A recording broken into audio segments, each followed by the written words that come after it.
Bonjour les élèves! Aujourd'hui, je te propose un petit jogging mathématique sur la section 3.6 de ton décimal. Première question. Donc, c'est numéro 1 à 8 si tu veux l'inscrire tout de suite dans ton cahier ou sur ton ordinateur. Première question. Quelle est la plus grande fraction?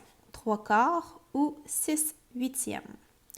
Quelle est la plus grande fraction entre 3/4 ou 6/8? Numéro 2. Arrondis le nombre décimal 5 et 38 centièmes au dixième près. Arrondis le nombre décimal 5 et 38 centièmes au dixième près. Numéro 3, 63 plus 245. 63 plus 245. Numéro 4, calcule 3 et 25 centièmes fois 100.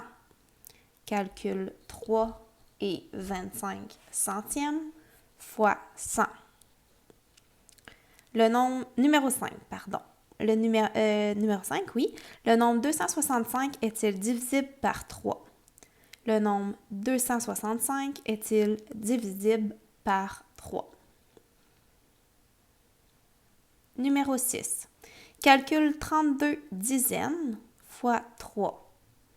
Calcule 32 dizaines fois 3. Numéro 7. Combien y a-t-il de centimètres dans 2,5 mètres? Combien y a-t-il de centimètres dans 2,5 mètres? Numéro 8. Exprime en fractions la probabilité d'obtenir un nombre pair si tu lances un dé. Exprime en fractions la probabilité d'obtenir un nombre pair si tu lances un dé. Si tu n'as pas eu le temps de répondre à toutes les questions, je te laisse quelques secondes pour le faire. Et ensuite de ça, je vais te donner les réponses pour le numéro 1 à 8. Tu peux faire pause sur l'enregistrement si tu veux prendre un petit peu plus de temps pour y répondre. Donc, la réponse du numéro 1, la question était « Quelle est la plus grande fraction entre 3/4 ou 6/8? » La réponse est aucune parce que c'est équivalent. Numéro 2. Arrondis le nombre décimal 5 et 38 centièmes au dixième près. Donc ici, ça nous donnerait 5 et 4 dixièmes.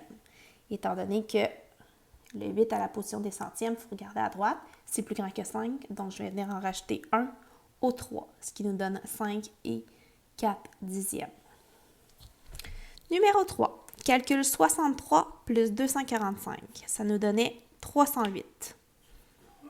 Numéro 4. Calcule 3 et 25 centièmes fois 100. Ça nous donne 325.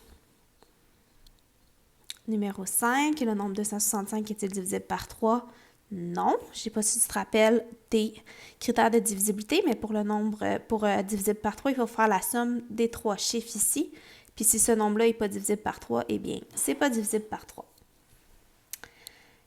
Calcule 32 dizaines fois 3, ça nous donnait